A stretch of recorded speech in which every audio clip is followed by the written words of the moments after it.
Kenny.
members of the press, members of the Caribbean community, but most importantly, the people of Haiti.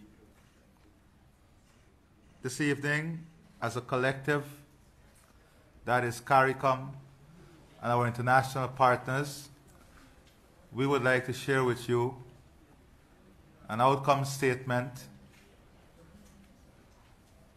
that is owned by the people and stakeholders of Haiti. I first of all want to compliment the stakeholders of Haiti, the people of Haiti, who would have worked with us over the last number of weeks and days. I want to also single out Prime Minister Henry, who has been in constant contact with us, who would have not only worked with us, but assured us in his actions, in his words, of his selfless intent. And that selfless intent was to see Haiti succeed. And that is all we want to see as a collective.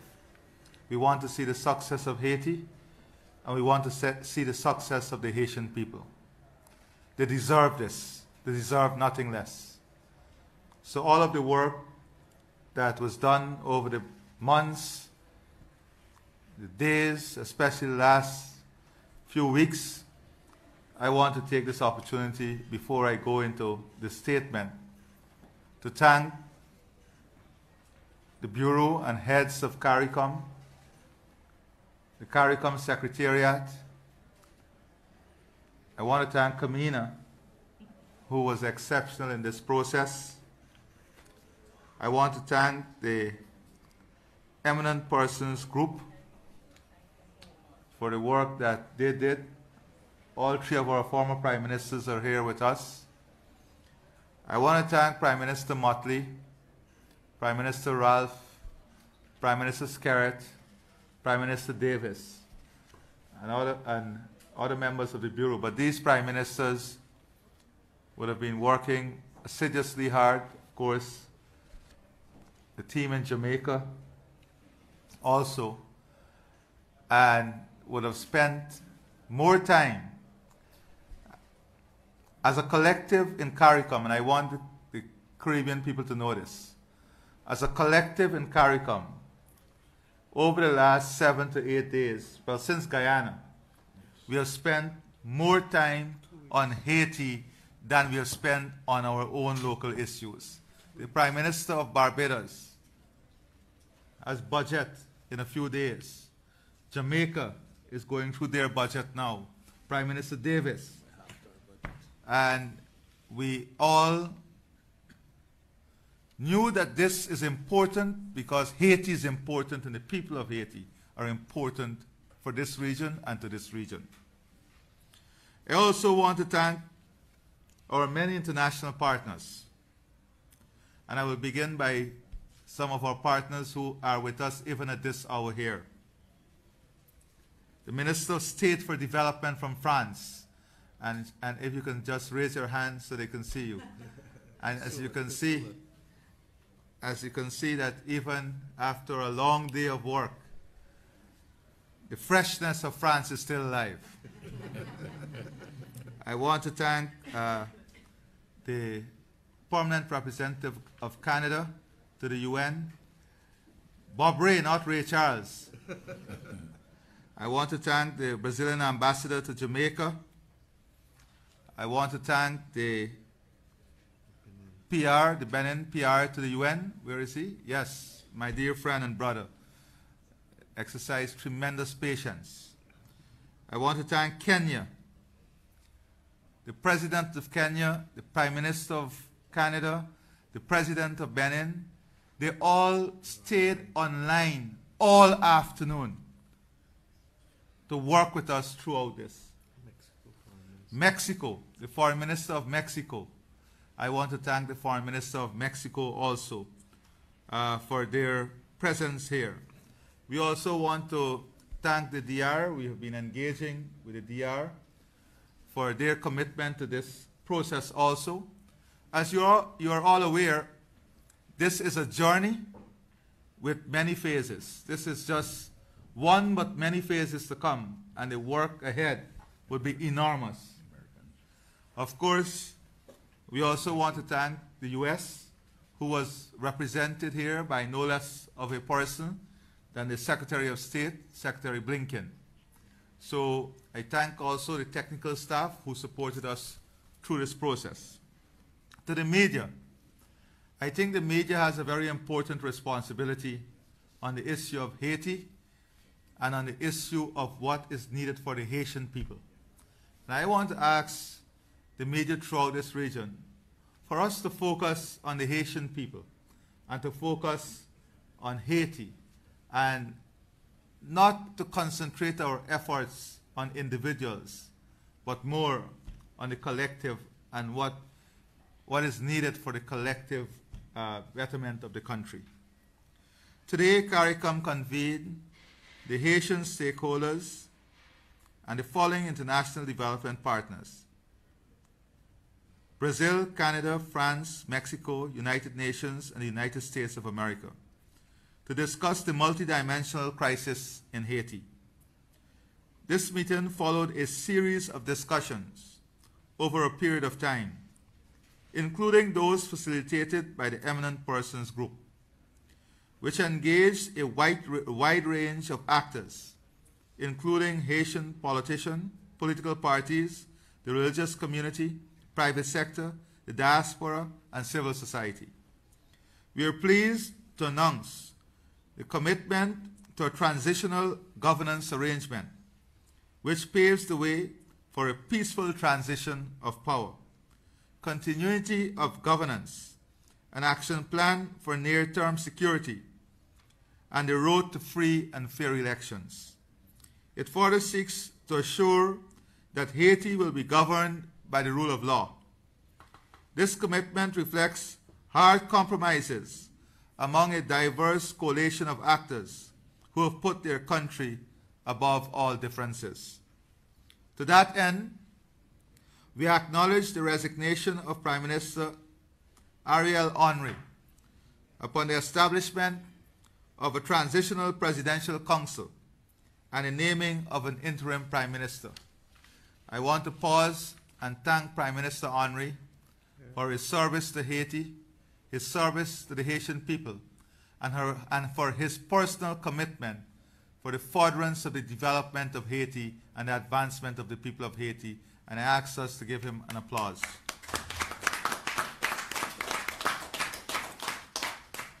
And the following is agreed: the creation of a transitional presidential council comprised of 7 voting members and 2 non-voting observers.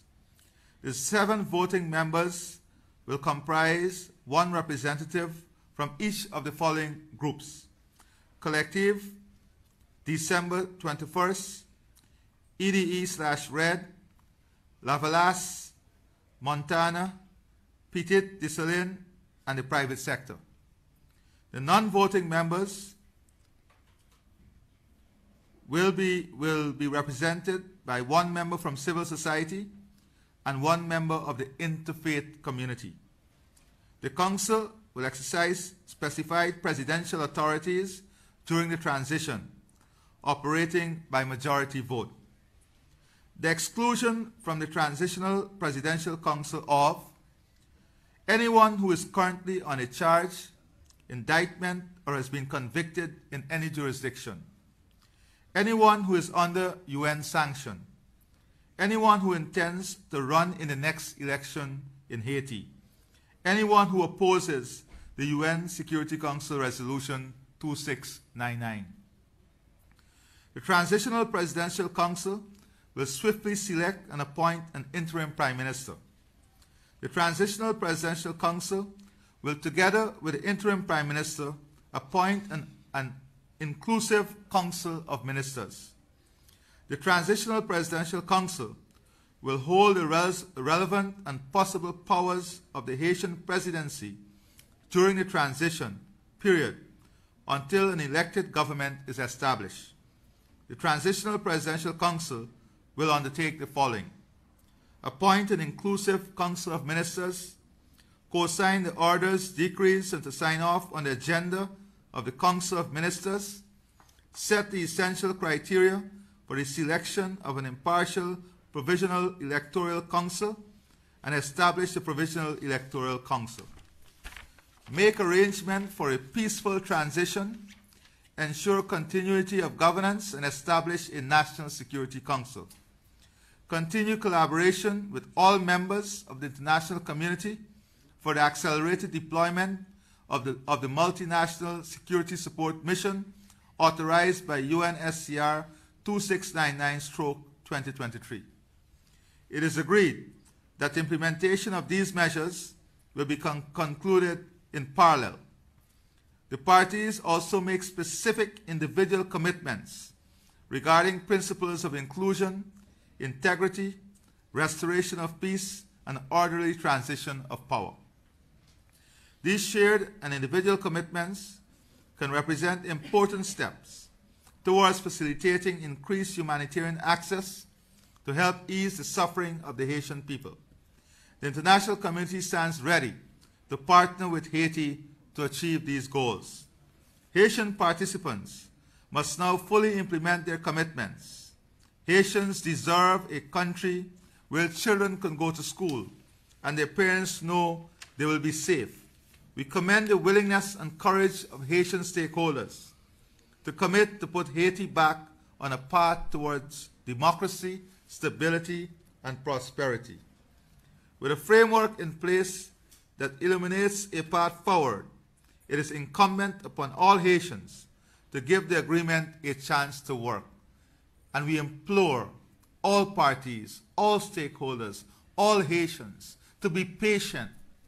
This process requires patience. Let us be patient. Let us give a bit.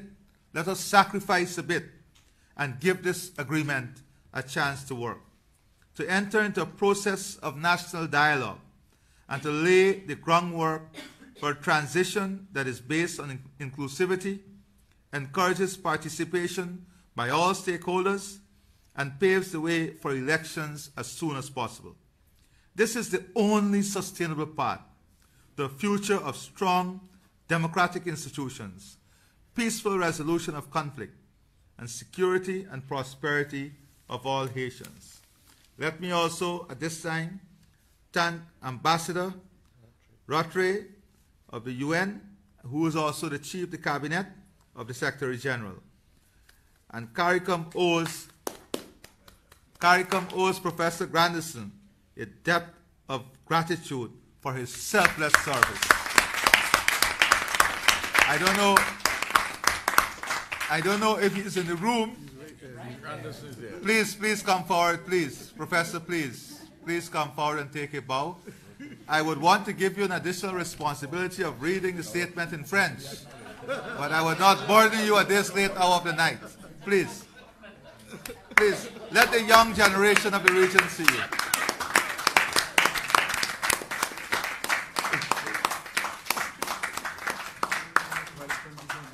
Thank you, members of the media. As I said earlier, this is just one step forward in many long steps ahead of us. I want to make this very clear.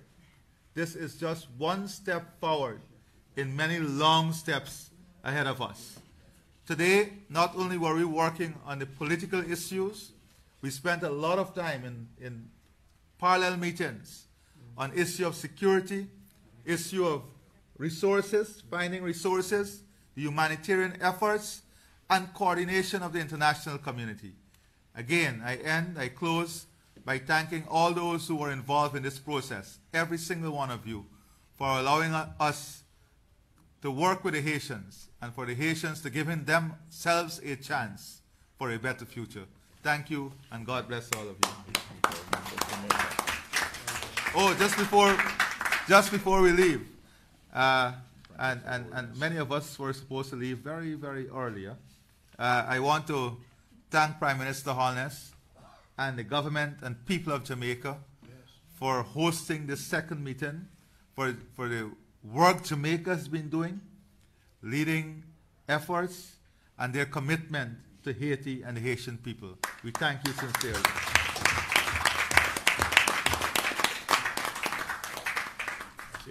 Thank you very much. And we thank this region, CARICOM, I think, once again, for those, yes, for those who question the relevance of CARICOM.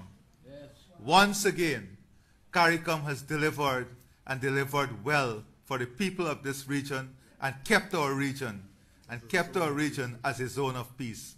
Thank you.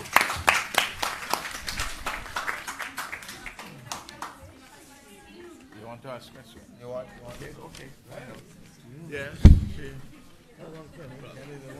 We started this morning at 9. We're hungry, huh? I want you to bear that in mind. We started at 9. We started last night. Some of us have not eaten. We started last night. Yes. Please.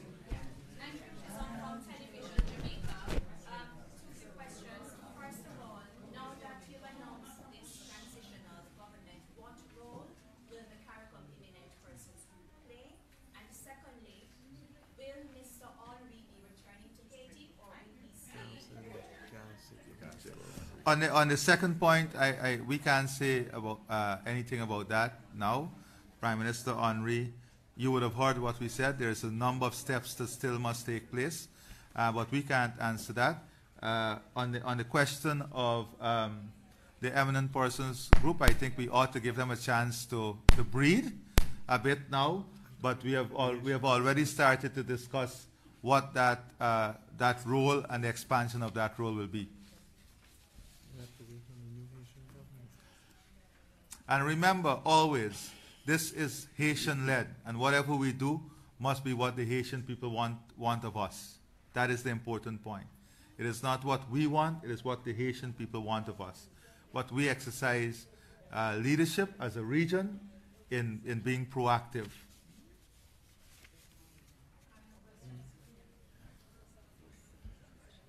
Simone Gale from PBC Jamaica.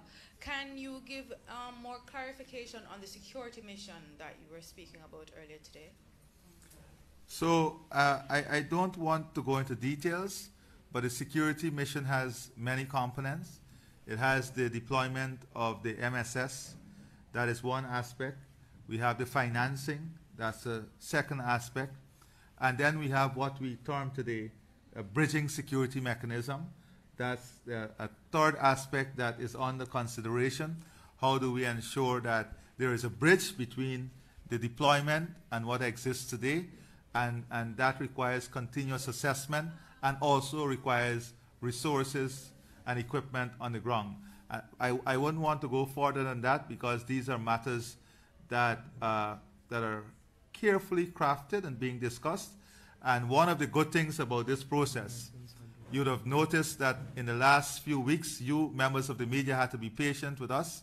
We had a number of calls and pressure from the media, but it was extremely important that we remain patient and remain deep in our conversations and discussions whilst not preempting or looking for media moments. That is not what we want. For this to be successful, we cannot be looking for media moments. We have to be very strategic and careful in what we do, and that is what we're going to do. If, on the security matter, even more careful on that matter. Kimon Francis from the Gleaner. Has CARICOM agreed on member states accepting Haitian migrants, refugees in the interim? That was not for discussion at these meetings. We are focused on the stability of Haiti, stabilizing Haiti, working towards putting Haiti on a path of prosperity, development, on a path of political stability and leading to free and fair election. That is a priority, and the security of the Haitian people and having humanitarian aid in there. That is where our focus was. But the destabilization would mean that a lot of Haitians are leaving the destabilization means that we have to do more to stabilize the situation, and faster. In the interim, we have to act faster, and that is what we're focusing on. The people of Haiti and Haiti.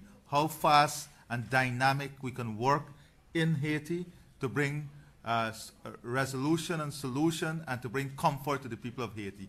That is where our focus and minds are occupied at this moment. Thank you. Good night. I am Zara Burton, representing Today, America's Quarterly. I wanted to ask about the engagement of the gangs, of course, controlling a lot of Haiti at this point. Has this group, in consultation with the Transitional Council, addressed the issue of how to engage or not engage the gangs? That's one. Two, on the issue of security, there was a commitment today from the United States for $300 million. It was upped from $100 million.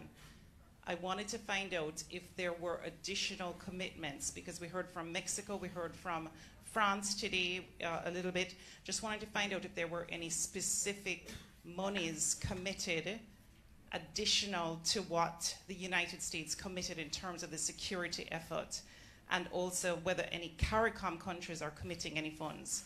Also, three, last question. I wanted to find out if, on the issue of security, again, the deployment of troops, we know Kenya, Benin, Jamaica, I think Bahamas as well. Are there any timelines in terms of when we will see troop deployment from any of these, either CARICOM nations or African nations? Any timelines that you can give us? Well, first of all, as I said, the security matter is a very sensitive matter. The security matter involves, as you spoke about, financing, deployment of troops. All of these matters came up in parallel meetings today. I would go as far as saying we are in discussion with many stakeholders, many partners, on what their contribution and role will be, but I will not go further than that at this stage.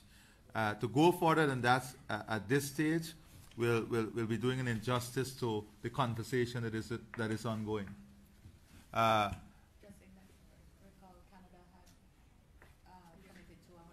Yes. Yeah. We had an increase in Canada, from Canada, and we also are in conversations. And I can't go beyond that at this stage. We are in conversations. You know, one of the things about this region, if you look at per capita, the contribution that this region makes to international humanity, in times of crisis and times of need, you'll be shocked to see on a per capita basis what our contribution is globally. We have a small population within the region, but one thing about this region is that we never shy away from our responsibilities and participating in creating a better space within this region. So I am sure that whatever is affordable within the construct of our economies, that our region would make the contribution that we need to make. But with all due respect, Mr. President, you are very rich now in Guyana, getting a lot of money from oil. So I'm just wondering if you are particularly interested in making more investments in Haiti than traditionally.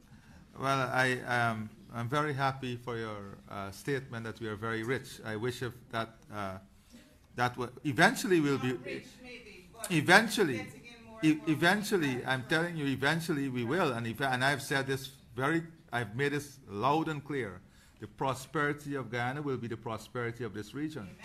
Amen. And I can't say it louder than that. And again, if you want to know how committed we are, recall the hurricane in Grenada.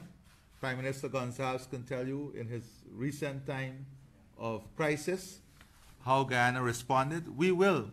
Guyana definitely will play a part. We will play a part. We are not going to shy away from being a part of helping sister CARICOM state Haiti. So I hope I've adequately addressed your concern. the gangs, though, I wanted to ask. Right. Now listen, on the issue of gangs, the gangs make up part of the Haitian society. You will agree. the gangs make up part, that is part of the challenge we have on the ground. Now, the idea of having normalcy is to allow the institutions to function, that room to breathe and to grow and to function and to deal with some of the situations on the ground, which include a gang. Of course, the present capacity and capability is compromised because they don't have the human resource asset, neither the physical asset, the equipment, and so on. And that is what we are working on, to support the transitional mechanism to deal with the issue of crime and gangs. So that is part of this journey that I'm defining and the phases of the journey. This is an important phase in this journey. Now we have to ensure that all of us work together to make this phase successful to lead into the next phase. So that is how we have to work on this. This is a work in progress. We definitely did not come here to shout on top of the mountain that we've arrived at the promised land. We are here just to say that we have made one leap forward, but many, many huge steps lies ahead of us. But they weren't part of today.